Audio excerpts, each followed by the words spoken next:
係你而家成首嘢一開頭嘅嗰個起始嘅主題嚟㗎嘛，你要出多啲，係啦，即係你唔可以咁樣，因為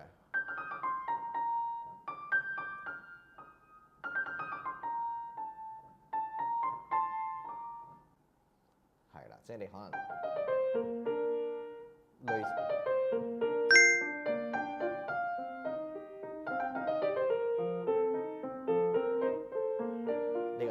有啲 general 嘅嘢啦，我會依家逐樣嘢去講啦。首先頭先依家停你嗰個位咧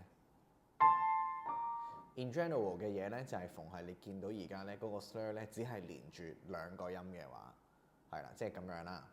唔同前後節奏嘅兩個音嘅話咧，90%嘅狀況之下咧都係前面從後邊輕嘅，所以呢度你應該會 OK 係啦。咁呢個係一定要做到嘅。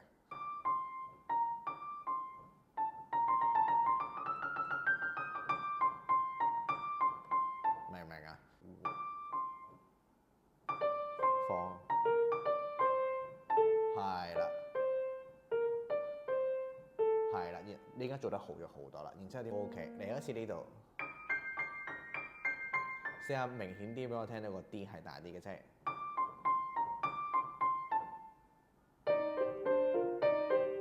good， 係啦，都幾緊要嘅呢啲位。呢度如果個 sense 喺度咧，你自然後邊呢度咧。